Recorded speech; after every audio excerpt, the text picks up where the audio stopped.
10 Discoveries on the Road to RootA by Bix Weir. For the past 17 years, I've been studying and researching what makes our financial system tick. Is it legit? Is it fraudulent? What happened? How did we get here? All the issues and problems that can be easily seen as these banks fall apart, as these markets go sideways, up or down. How it happened, who did it, why they did it.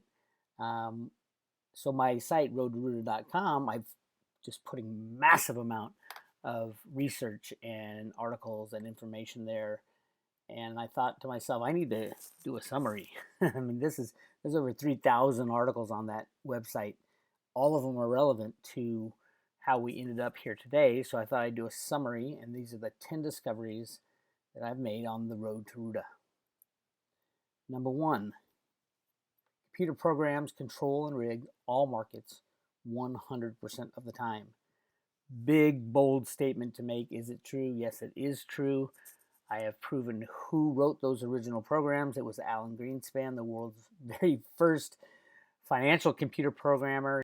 He is the individual, if there's one individual, who was responsible for putting only 2 digits in the year instead of 4 digits for the Y2K problem.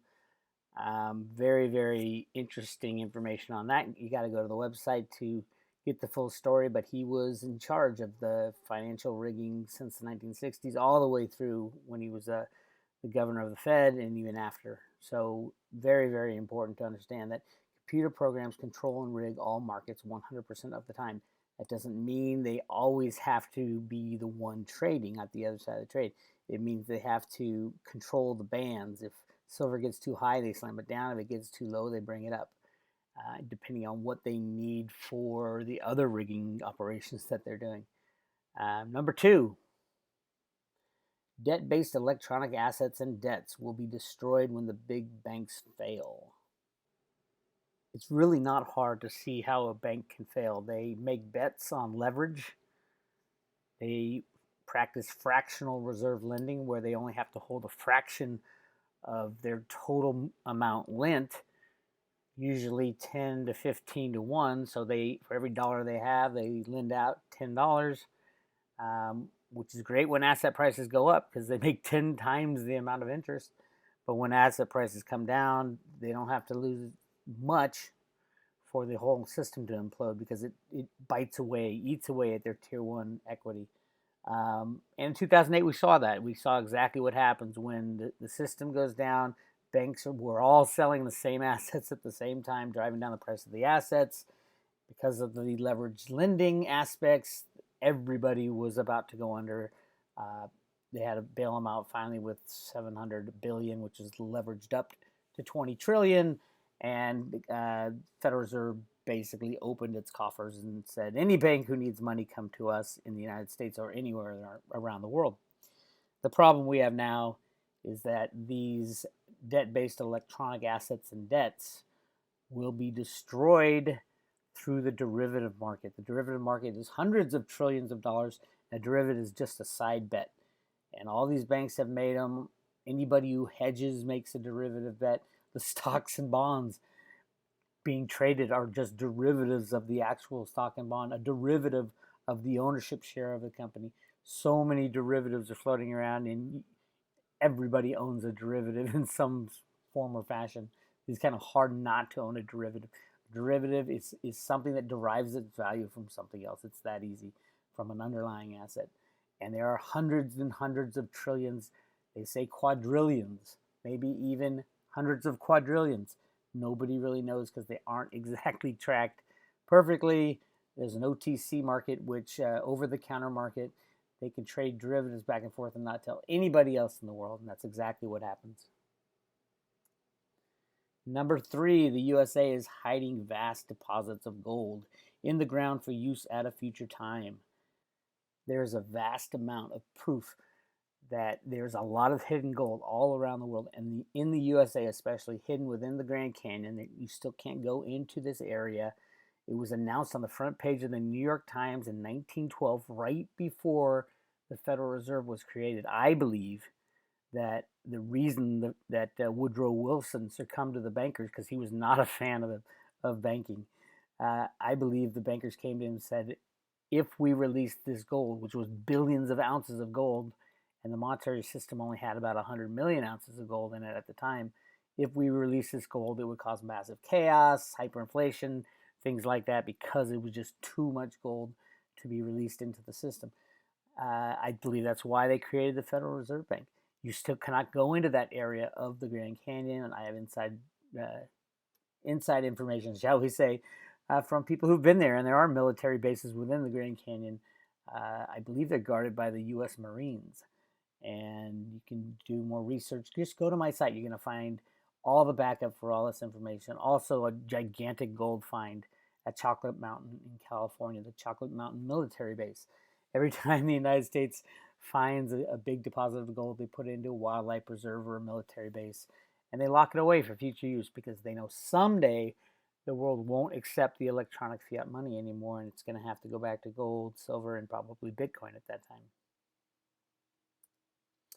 Number 4, the USA is purposefully destroying the value of the Federal Reserve notes.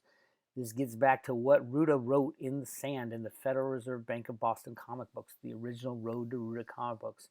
In the 1981 version, RootA wrote a formula for asset allocation called On the Road to the Golden Age.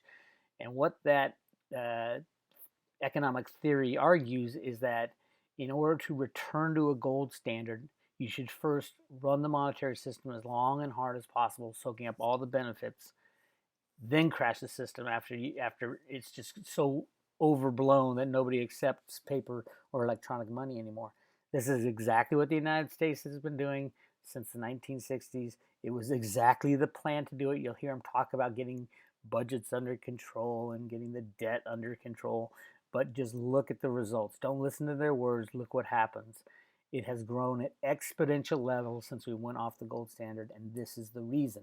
The reason is the United States is purposefully trying to destroy the electronic monetary system because the United States is the world's largest debtor nation. And when you crash the system and you're the largest debtor nation, all the debt goes away and you're much, much, much better off. Number 5, there's much more gold above ground than you're being told. Absolutely. The whole concept of 2 Olympic-sized swimming pools was invented by Harry Oppenheimer in the 1960s with his company GMFS. Criminal company Oppenheimer is in charge of De Beers Diamonds, another diamond cartel. But all the data is based off of that. His reports in the 1960s from GMFS, just ridiculous. There's so much more gold out there than you're being told. If you read Gold Warriors by Sterling and Peggy Seagrave, they go through all the Yamashita's gold found in the Philippines, hidden in caves. And there's many, many, many credible stories, accounts, and documentation on Black Eagle gold, the Dragon family gold, the Nazi gold, prosperity packages, all that stuff. There's a lot of documentation, a lot of proof, and a lot of evidence that there's massive amounts of gold out there. My estimation is over 1 million tons of gold, where I think the mainstream's at 180,000 tons of gold, which is ridiculous. I mean, the reality is nobody really knows how much gold is out there. It's just something we need to figure out in the future. I'm not saying that gold is not worth the $1,200 it's trading at right now. That's a rigged number because there's massive amounts more of electronic blips out there than there is gold. So gold will do well in the future. It's just not as rare as people like to say. Number 6, silver is so important it is considered a top U.S. national security issue. Absolutely. Silver is the linchpin. As I said, there's a lot of gold and there's a little silver. They had to close the most secret U.S. military facility in the world for the last 80 years just to get 500 million tons of physical silver out of it. This was the Manhattan Project. They built this gigantic city / factory in Oak Ridge, Tennessee. The silver was used in these magnets called calutrons to enrich uranium, to make the first atom bomb, and continued after that from the 1940s on. This was a Y-12 facility that was shut down just to get the silver. and it is a huge national security issue. And as national security is linked over to the banking control, the banking rigging, silver is the bank slayer. They cannot control the price of silver much longer because they are so short when it comes to the derivatives they have to put on the price of silver just to control the price. This is a huge problem. It will be a problem until the very last day when the system implodes. There are many, many, many reasons the U.S. Must keep silver intact because it is the bank killer, and when the banks go, everything goes. So, yep, it's number one priority for the U.S. Uh, both national security and the Treasury to keep silver under wraps. That's why the CFTC does nothing when the obvious rigging goes on, even admitted in court, and the CFTC still has not done one thing to stop the silver rigging. Number 7, the U.S. removed market regulations to destroy the big banks. Exactly, this was Alan Greenspan's plan in the 1990s with the removal of Glass-Steagall. It was all about giving the banks enough rope to hang themselves, and that's exactly what they did in a short amount of time. Bankers are greedy by nature. They're going to do anything and everything to get as much money made as possible. They make the biggest bonuses they can, and they pat each other on the back. All you got to do is take out the regulation. They're going to so over abuse the system that it's going to implode, and that's exactly what happened in 2008. Number 8, the U.S. Mint is stockpiling gold and silver coins for use as money. The U.S. Mint is lying to us every day in every way. I've shown this many, many times. They not only do they hedge their metal using derivatives, compounding the derivative problem, but they are constantly 24 hours a day making gold and silver coins. Some of them are going out to the public, some are being stockpiled for the transition. If you look at the very first Road to RootA document release that I found on January 1st, 2007, along with Wishes and Rainbows comic and the Road to RootA the Teacher's Guide that came out of the Fed Boston, they released on the very same day a booklet called Banking Basics. And this was a remake of a booklet they put out in 1987, which happens to be the year that they created the Silver and Gold Eagle program. But on January 1st, 2007, they released a booklet, and it shows people standing in line to change in gold for dollar bills at the bank. And they have a little gold graph on the back of the bank to show price graph. They have people waiting in line at an ATM with gold, kids putting gold coins in their piggy banks. The U.S. Mint is definitely stockpiling, running, full shifts, 3 shifts every day, 24 hours a day. They reopened the San Francisco Mint because of the demand, and they're cranking them out because they know we're going to have to return to a different form of money in the very near future, and they have plans to use gold and silver. Number 9, the corrupt leaders in the U.S. are soon to be replaced. This is the draining of the swamp that Donald Trump has been talking about. It is said that 1/3 of our congressmen and senators are going to be indicted on the pedophilia issues. Huge problem.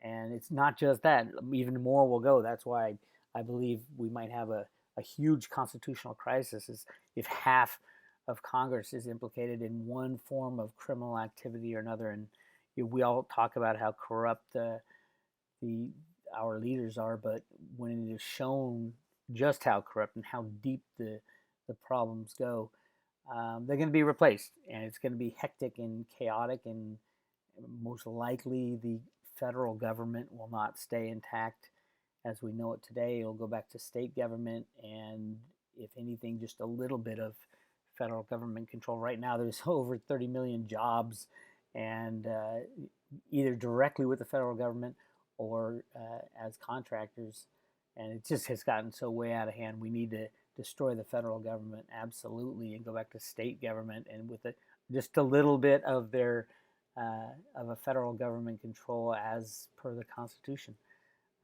That's going to be a big document for us when the system falls apart. We're lucky. We're the only country, I think, that has the type of constitution that we do to make it a lot smoother to go back to some form of reality. And number 10, secrets and hidden technologies will soon be revealed to the people. I think we really are. When we took out the bad guys with the Trump election, um, it's not just Trump. Trump is kind of the front man, the guy who's tough enough to take the heat. Ron Paul obviously was not able to do that. They called Ron Paul a racist, and if Ron Paul's a racist, what's Trump? Or you couldn't get anybody in there. So they needed to put someone like Trump in there, and but it's the people behind the scenes that are taking out these bad guys, and they're gonna release all these hidden technologies that would literally solve so many problems and provide so many jobs for people. We're talking about free energy and replicators, even if you want to go that far. It might be 10 or 15 years out.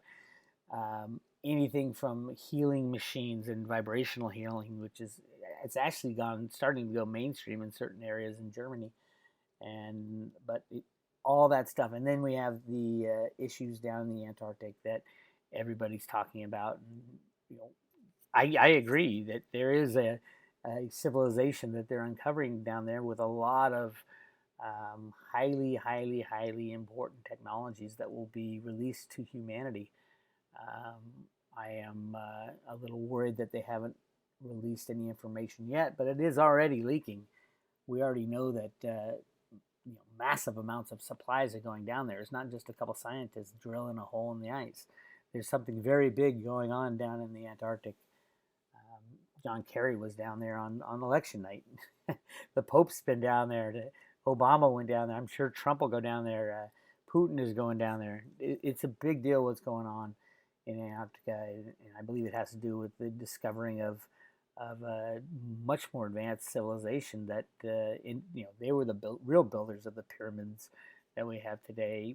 We all know that we can't build those with the machinery we have right now. So how did they do it 15,000 years ago with without even a motor? So the whole story of history is going to change also, and that'll be a great thing for humanity. We have to wake up, and you can't keep your eyes closed anymore, even if you are not ready for it. You got to wake up. It's time to wake up and be open and available to learn, and know that things are going to change faster than they've ever changed in the past, and that'll be really exciting. So those are the 10 discoveries on the road to RootA. Go to roadtoruta.com, put your email in, and you'll get free emails almost daily on the things I cover and all the facts behind these statements that I made. And on YouTube, I'm doing a lot of work on YouTube at Road to RootA, Twitter at Road to RootA. Just get on the Road to RootA, and you'll have a great time. It's a fun journey, an interesting journey, and an enlightening journey, hopefully, for all of us. Now I'm going to end this video with a quote that I end all my written articles with. May the road you choose be the right road.